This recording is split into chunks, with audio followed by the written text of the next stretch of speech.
Hi everyone, this is Shivila from Salesflare, and today in this video I will walk you through the sales report template we have here. In this template you have 4 sheets, that is the checklist, sales funnel, settings and instruction, and the sales report dashboard. Side note, if you're using Google Sheet instead of Excel sheet, just make sure you create a copy of the Google Sheet itself because you'll not be able to edit that.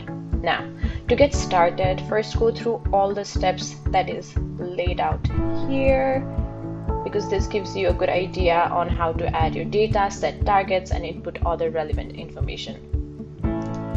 Now, let's go to the sales funnel sheet. Here you will find your first report, which we call the sales funnel report.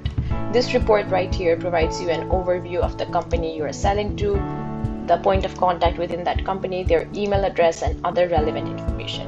I'll walk you through what are the changes you can make in this sheet and what are the changes that you cannot make.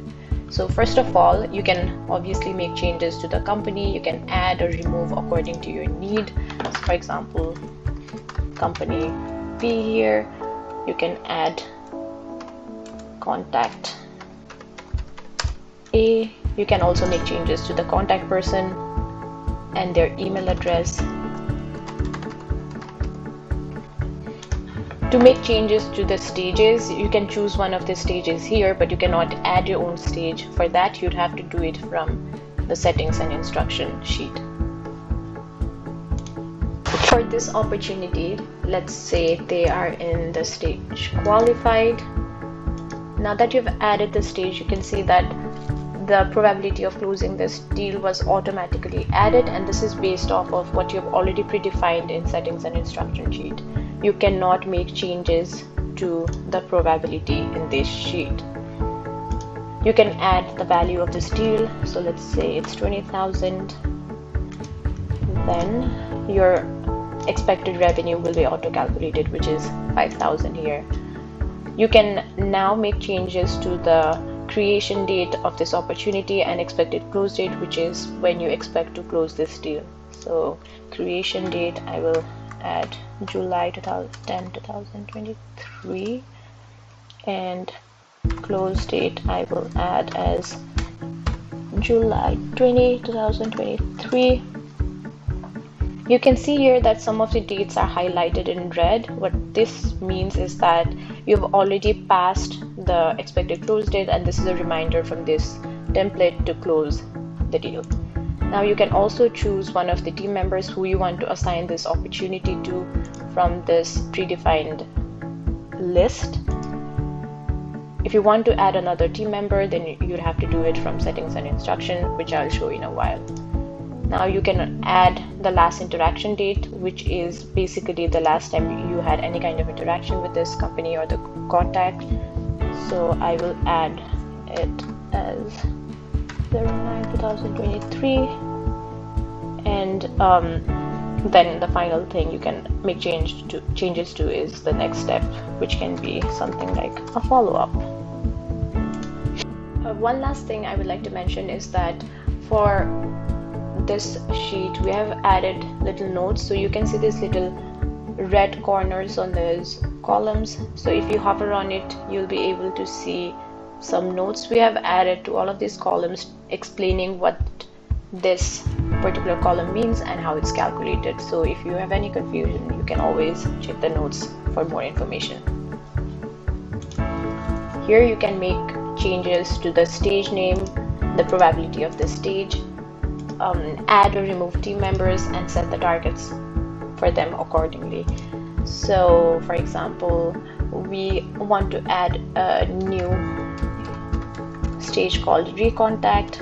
We can also add the probability for it, so maybe it's 20%.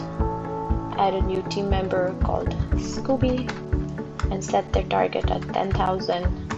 So now all of these changes that you made here, or all of the additions that you made in the sheet will show up here. So remember this new contact we had added, let's change them to recontact. You can see this was automatically recalculated, and let's assign it to our new team member, that is Scooby. So basically some of the things that you could not change in this sheet will be dependent on what you define here on the settings and instruction sheet. Now that you have completed updating all the other sheets, you can come to the sales report dashboard where you will see updated sales report.